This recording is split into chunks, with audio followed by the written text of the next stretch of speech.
Have you ever had that feeling where your brain just seems to be glitching?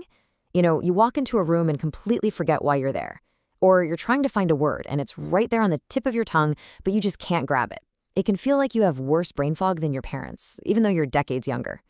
Well, you are definitely not alone. And it turns out the real reason for all this has way less to do with getting older and way more to do with this hidden process that neuroscientists are just now starting to understand. So what's really going on in our heads? We love to blame everything on stress or our jobs or, the endless scrolling on our phones. And yeah, sure, those things definitely don't help. But neuroscientists have found a culprit that almost no one ever sees coming. It's this silent process that could be aging your brain, and you wouldn't even know it's happening. That's right. The problem isn't too much chaos in your life. It's the exact opposite. It's too much stability. A life that is too predictable, too routine, is literally putting your brain to sleep. And this isn't just some vague idea. It's a real phenomenon that researchers are now tracking with, frankly, startling precision. There's actually a name for this. Researchers call it environmental poverty. And it's basically when your brain is starved of anything new. Just think about it for a second. When every single day is pretty much the same, your brain goes, okay, cool, I've got this all figured out, time to switch to power-saving mode. And when it does that, it starts trimming away the neural connections it thinks you don't need anymore.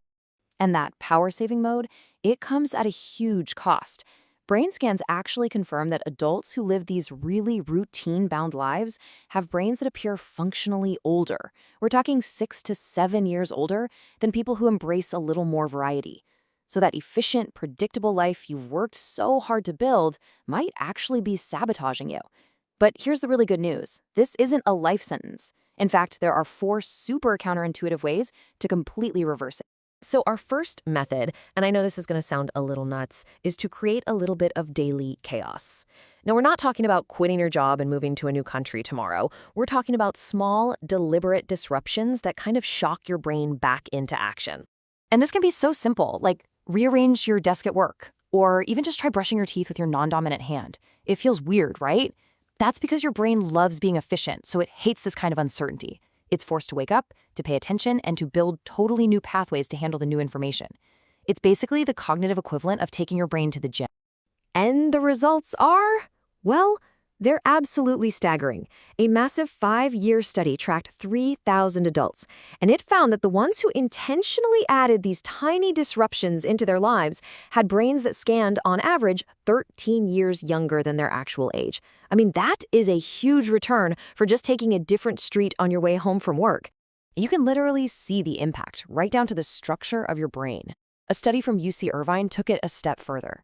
After just 12 weeks, the group that was forced to change their little habits saw their hippocampus, that's the memory center of the brain, it actually grew. Their brain age reversed by about 6 to 7 years. And the group that stuck to their fixed routine, theirs actually shrank. So the takeaway is crucial. Stability leads to atrophy, but a little chaos, that leads to growth. Okay, method number 2. Now, this one's going to seem like it's coming out of left field, but it's one of the most accurate predictors of brain health we have. It's a simple physical challenge that you can try right now wherever you are. Seriously, give it a shot. Pause this if you need to. Just stand up, lift one leg off the ground, and close your eyes. It's way harder than it looks, isn't it? That little wobble you feel? That's your brain working overtime. And how well you can do this, well, it has some pretty profound implications. A landmark 8-year study from the University of Pittsburgh discovered that if you can't do this test, it's a powerful predictor of rapid cognitive decline. People who couldn't hold the pose saw their brains age at a rate 3 times faster than those who could. So why? What's the connection? Well, it's because balance isn't really about your legs, it's all about your cerebellum. And this part of your brain is an absolute powerhouse. It contains more nerve cells than the rest of your brain combined. You can think of it like the foundation of your house. If that foundation starts to get weak, everything built on top of it, like your memory, your focus, your creativity, it all starts to crumble. But here's the thing, just like any muscle, you can strengthen it. Start with this simple progression, just 30 seconds on each leg every single day. Once that gets easy, level up. Close your eyes. When that gets easy, try standing on a pillow. This simple little act directly stimulates the foundation of your brain, and research shows it can actually increase the volume of your cerebellum in just 12 weeks. All right, on to our third method, and this one is going to completely flip what you think you know about multitasking. We're always told it's bad for us, it kills our productivity. But it turns out there's a very specific kind of multitasking that's incredibly good for your brain. It's something researchers call dual tasking. And one 10-year study found that people who regularly combined walking with a complex mental task had a 60% lower risk of developing cognitive issues down the road. It forces different parts of your brains to talk to each other and sync up, basically rebuilding those neural highways. Now, the key here is what actually counts as a complex task. We're not talking about just mindlessly scrolling Instagram while you walk or listening to music. No, we're talking about actively, purposefully engaging your brain. So on your next walk, try counting backward from 100 by sevens. It's going to feel a little clunky at first, for sure. But that clunkiness, that's the feeling of your brain forging new, powerful connections. And that brings us to our final method. And honestly, this one might be the most counterintuitive of them all. It's all about rethinking what your brain actually needs from other people. Look, we all know that social isolation is terrible for brain health, but it turns out that just being around people isn't the solution. Your brain doesn't crave small talk. It craves what neuroscientists call cognitive collision. It needs to be challenged. It needs to have to defend its positions and grapple with totally new ideas. A fascinating Stanford study really put this to the test. They split older adults into 3 groups. One group engaged in these deep, weekly debates, and their cognitive scores soared by 30%. The group that just did casual socializing, they saw a tiny little bump. And the group that just stayed home, their scores actually declined. So the takeaway here is pretty blunt. You need to find someone who really makes you think. Someone who respectfully challenges your ideas. That intellectual friction is what keeps your mind sharp and flexible. Way more than 1,000 likes on social media or a dozen cocktail parties ever could.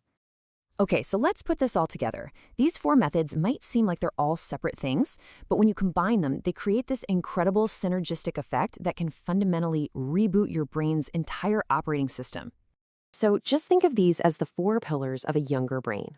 First, you break your routine to introduce novelty. Second, you rebuild that foundation by challenging your balance. Third, you reconnect all the highways inside your brain through dual tasking. And fourth, you keep your mind flexible by seeking out debate. Each one is powerful on its own, but when you build them all together, the results are truly transformative. And this is the payoff. One neuroscience research group had people practice all 4 of these habits at the same time. And after just 6 months, brain scans showed that their average brain age had reversed by an incredible 19 years. This wasn't just them feeling better. This was a measurable physical change in their nerve cell density, their brain volume, and their synaptic connection. So when you boil it all down, this really brings us to a final choice, doesn't it? You can keep going on the stable path, letting your brain slowly shrink in its comfort zone. Or you can invest just 7 minutes a day, a few minutes for balance, a short walk while you count, one deliberate change of habit, a deeper conversation, to give your brain a real reason to grow again. The power to build a younger brain is literally in your hands. The only question left is, what are you going to do with it?